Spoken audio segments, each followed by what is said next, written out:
School ছাত্রীর সাথে এমন একটি ঘটনা ঘটবে তাও নিজের বাড়িতে সে কল্পনা করতে পারেনি। তার মা ডেকে নিয়েছে পার্সেল ম্যানকে ঘরের ভিতরে। এই পার্সেল ম্যানে যে কাল হয়ে দাঁড়াবে এটা মা মেয়ে কল্পনা করতে পারেনি।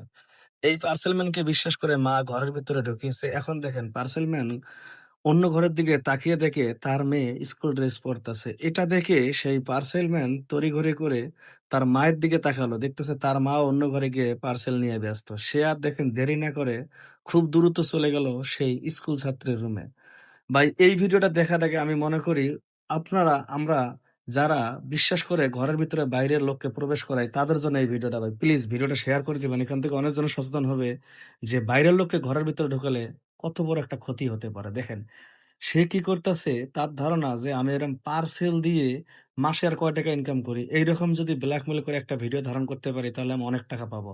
সে তার এই বুদ্ধি থেকেই দেখেন এইরকম সুযোগ কাজে লাগানোর জন্য সেই স্কুল ছাত্রীর ভিডিওটা ধারণ করতেছে। আর এইদিকে তার মা টাকা নিয়ে সে চলে এসেছে। এসেই দেখে যে পার্সেল ম্যান সেই সোফাতে নেই। তার মা এদিকে ওদিকে এখন তাকিয়ে হুট করে দেখবে যে তার মেয়ে যে রুমে সেই রুমেই পার্সেল ম্যান কি জানি ভিডিও করতেছে। এসেই দেখে যে ভিডিও করতেছে তার মেয়েকে। তো এটা দেখে তার মা সে বুদ্ধিমত্তার পরিচয় দিয়ে সেইখানে পার্সেল ম্যানকে কিছু না বলে সে এখান থেকে সরে যায়।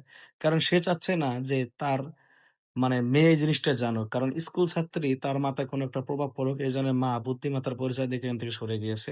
তার মেয়েকে বুঝতে দেয়নি। এখন দেখেন পার্সেল ম্যান এখান থেকে ভিডিওটা ধারণ করে এমন করে সে সোফায় গিয়ে বসলো, সে কাউকে বুঝতেই দিতেছে না যে সে এই ঘরে কারো একটা ভিডিও ধারণ করেছে। তো এই ধরনের ঘটনা যেন আপনার আমার সাথে না ঘটে, এইজন্য প্লিজ ভিডিওটা শেয়ার করে দিবেন। এখান থেকে অনেকজন সচেতন হবে যে আমরা অপরিচিত, সে হোক পার্সেল ম্যান, হোক আমাদের অন্য কোনো অপরিচিত লোক, কাউকে আমরা ঘরের ভিতরে ঢোকাবো না। আপনি পার্সেল এখন আমরা রহ লোক পার্সেল কিন্তু অর্ডার দেয়। পার্সেল ম্যানকে নিয়ে এসেছেন, সেই পার্সেল ম্যান গেটের বাইরে দাঁড়াবে। আপনি আপনার পার্সেলটা বুঝিয়ে নিন। বুঝিয়ে নেওয়ার পরে যদি পার্সেলটা সবকিছু ঠিকঠাক থাকে তাহলে আপনারা ডেলিভারি পেমেন্ট দিয়ে দিন। কিন্তু ঘরের ভিতরে ঢুকাবেন না। কারণ সব পার্সেল ম্যান কিন্তু যে খারাপ তাও না। ভালোর ভিতরে খারাপ আছে, খারাপের ভিতরে ভালো আছে। আর সবাই যে ভালো তাও কিন্তু না। এরকম পার্সেল গুলো থাকতে পারে যারা দেখা যায় হিতে বিপরীতটা বেশি করতে পারে। এইজন্য যেন এই ঘটনাটা না ঘটে। এইজন্য শিক্ষামূলক ভিডিওটা শেয়ার করে দিলে এখান থেকে অনেক মা-বোনেরা সচেতন হতে পারবে। দেখেন সেই আপু কিন্তু তার মোবাইল থেকে হাত থেকে মোবাইলটা নিল এবং ভিডিওটা বলল ভিডিওটা ডিলিট করতে। তাকে দিয়ে কিন্তু ভিডিওটা ডিলিট করে এবং বলতেছে কিন্তু আজকের পর থেকে কোনদিন যদি এই ধরনের কাজ করলে আমাদের না অন্য কারো সাথে যদি করো তাহলে তোমার খবর আছে। আমি যদি একটা এখন ফোন দেই তাহলে তুমি বুঝতেই পারছো তোমার চাকরি তো যাবে, উল্টো তুমি আরো সমস্যায় পড়বা। এখন দেখেন ছেলেটা বলতেছে আমি আর জীবনে এই ধরনের কাজ করব না।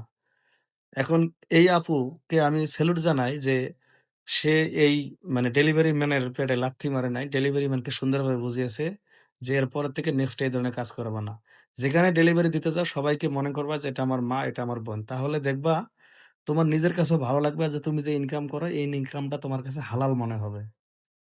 দেখেন, সে কিন্তু এখান থেকে তাকে বুঝিয়ে শুনে বাইর করে দিল। কিন্তু এখান থেকে একটা জিনিসে খুব স্পষ্ট পরিষ্কার যে আপনি আমি যদি সতর্ক থাকি বা সচেতন থাকি তাহলে আমাদের সন্তানদের সাথে বা আমাদের সাথে এই ধরনের ঘটনা আর ঘটবে না।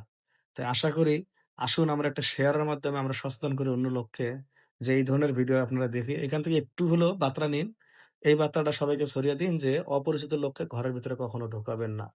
ঢুকালে আপনারা এরকম বিপদে পড়তে পারেন। দেখুন, এখন যে মা পার্সেল ম্যানকে ভুল করে ঘরের ভিতরে ঢুকিয়েছে, সেই মাই কিন্তু ভুলটা আবার সংশোধন করেছে।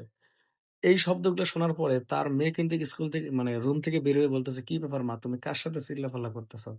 তখন কিন্তু তার মা বলতেছে, "আরে মা এই কথা বলিস না। তুমি স্কুলে যাওয়ার জন্য স্কুল ড্রেস আপ পরতেছো আর আমি বোকামি করে পার্সেল ম্যানকে ঘরের ভিতরে প্রবেশ করাইছিলাম। ভাবছিলাম যে তাকে দেখে মনে হয়েছিল অনেক ভালো। কিন্তু বুঝতে পারিনি রে মা, সে তোমার ভিডিও ধারণ করতেছে।" তখন মেয়ে বলতেছে, "মা, ওই লোকটাকে তুমি ঘরের ভিতরে ঢুকিয়েছো বলে কিন্তু লোকটা সাহস পেয়েছে।" তখন তার মা বলতেছে, "মা, এটা আমি চরম ভুল করেছি। আমি আর জীবনে এই ধরনের কাজ করব না।" তো এখানে মা-মেয়ে কিন্তু অবশ্যই সতর্ক।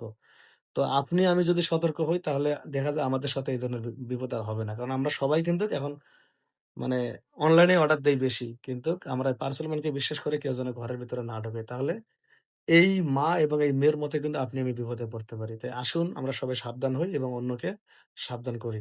আল্লাহ হাফেজ।